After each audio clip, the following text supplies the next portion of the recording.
வணக்கம். வியாசரை வணங்கிட்டு விநாயகரை வணங்கிட்டு மகாபாரதம் இப்போ என்னன்னு கேட்டிங்கன்னா, பரசுராமருடைய வதம் பற்றி சொல்ல போகிறேன்னு சொல்லியிருந்தேன். இப்போது ஏகசக்கர ஊரில் பாண்டவர்கள் ஒரு பிராமணர் வீட்டில் தங்கி பிச்சை எடுத்து தன்னுடைய உணவை குந்தி தேவியிடம் கொண்டு வந்து, தன்னுடைய தாய் குந்தி தேவியிடம் கொண்டு வந்து கொடுத்து, அந்த குந்தி தேவி மற்ற மொத்தமாக 5 பேர்களுக்கும் சமமாக பிரித்து அதை சாப்பிட வைத்தாள். ஆனால் பீமசேனனுக்கு பத்துல. பீமசேனன் வாயு பகவானுடைய அம்சம். அவர் ஓநாயை போல் வயிறு படைத்திருந்தாலும் அவருடைய பசி ஆற்றம், அவருடைய அரச சாப்பாடு சாப்பிடக்கூடிய ஒரு நபர்.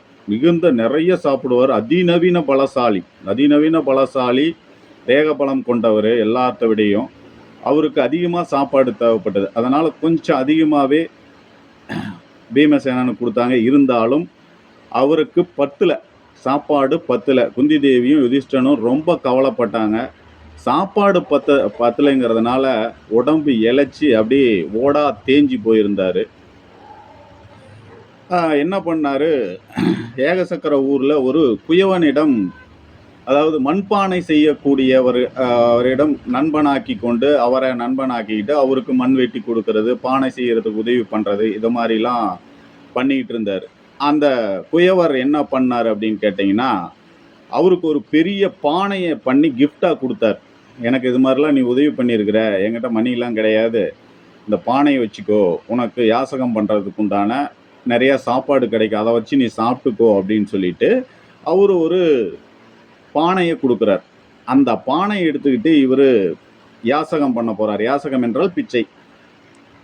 குழந்தைங்க மற்றவர்கள்லாம் இவரை பார்த்தோன்னா, என்னடா பானையில் பிச்சை எடுக்க வந்திருக்கான் பிராமணன் அப்படின்னு சொல்லிட்டு ரொம்ப கேவலமாகவும் கிண்டலாகவும் பேசி சிரித்தாங்க குழந்தைகள்.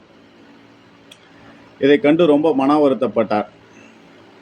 வருத்தப்பட்டாலும் பசியின் கொடுமை ரொம்ப அதிகமாகவே இருந்தது.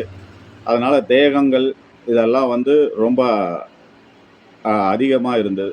ரொம்ப இழைச்சி போய், ரொம்ப துரும்ப இழைச்சி போய் காணப்பட்டார். என்னதான் ஒரு பானையிலேயே பிச்சை எடுத்து சாப்பிட்டாலும் அது பத்தல.